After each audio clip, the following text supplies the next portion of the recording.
Good morning. तर आज आपला 365 दिवस चॅलेंजचा 25वा दिवस आहे. तर अजून एक गोष्ट, आपण कोणतं पण टार्गेट सेट करतो. कोणाला भरती मारायची असते, कोणाला ग्राउंड करायची असते, कोणाला अभ्यास करायचा असतो. तर हे पण कोणतं एक चॅलेंज ॲक्सेप्ट करा. एवढ्या टाईममध्ये एवढं करणं आहे आपल्याला आणि त्यासाठी 100% लावायचे. नाहीतर प्रॉब्लेम काय होतो, त्याच्याच फोकस करता करता दुसरं पण, मी पिक्चरला पण जाईन, ह्याला पण जाईन, मित्रांसह पार्टीला पण जाईन, ह्या सगळं पूर्ण तुमची एनर्जी डिवाईड होऊन जाते. त्याच्यामुळे तुम्ही एका जागेवर फोकस लावू शकत नाही. त्याच्यामुळं फंडा काय, एक ज्या दिवशी तुम्ही टार्गेट सेट केलं, तुमचं टार्गेट आहे एवढं आपल्याला अचीव करायचं, तर ते हे करण्यासाठी तुम्हाला बाकी सगळे रस्ते बंद करणं लागते आणि एकाच ह्याच्यावर फोकस करावं लागतं. तरच तुमचं जे टार्गेट ते सेट होईल. नाही तर असं होणार नाही की 100% किती लावा तुम्ही, तर ते 100% तुमच्याकडून लागतच नाही. तर ही गोष्ट नक्की लक्षात ठेवा आणि आपल्या ड्रीमवर काम करा.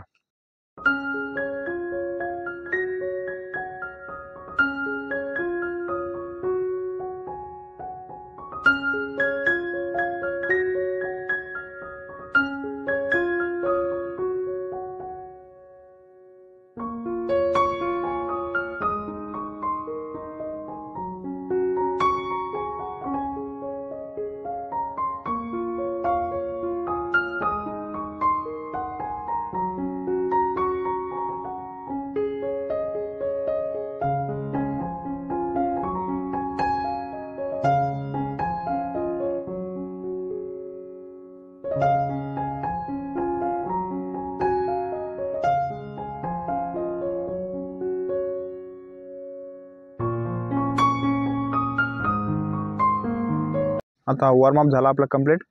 आज आपण करणार आहे लॅडर वर्कआउट. लॅडर नॉर्मल करणार आहे, कारण की काल आपण हिल ट्रेनिंग केली ती संडेला. हिल ट्रेनिंगमध्ये केलं. हिल ट्रेनिंग पूर्ण बॉडी ट्रेस होती आणि हिल ट्रेनिंगने केली. तर काल आपण संध्याकाळी मालिश केली पायाची. तर ह्याने काय होतं, जेवढं पाय तुमचे पेन झाला तेवढं सगळं रिकवर होऊन जातो. संध्याकाळी आपण मसाज केली तिळाच्या तेलाने, तर ते पायाचे अर्ध रिलॅक्स होऊन गेला पाय. तर आज काय करा, नॉर्मल वर्कआउट करणारे हे लॅडर वर्कआउट. तर आता पहिले आपण जॉगिंग करू 3 किलोमीटर नॉर्मल स्लो डाऊनमध्ये. तर त्याच्यानंतर लॅडर वर्कआउट बघू. तर चला.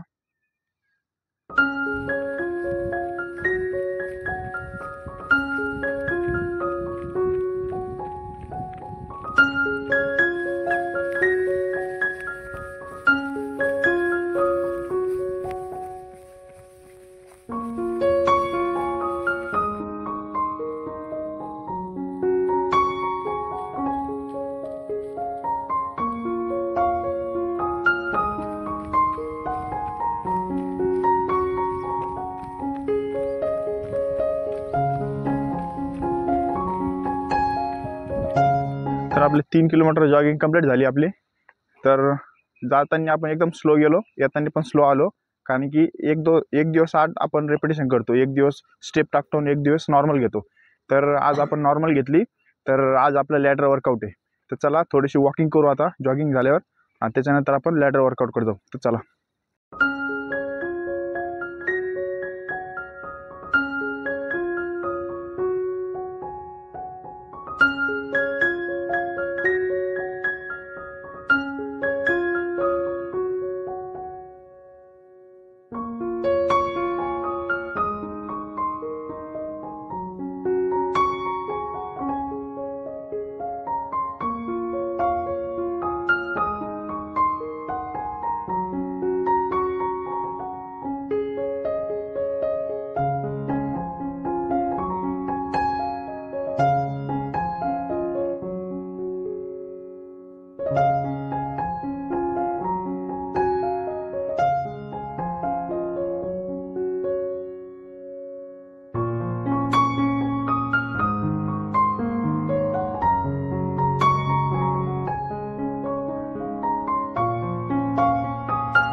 तर आपलं लॅडर वर्कआउट झालं कंप्लीट. लॅडर वर्कआउटचे आपण बेसिक स्टेप मारल्या.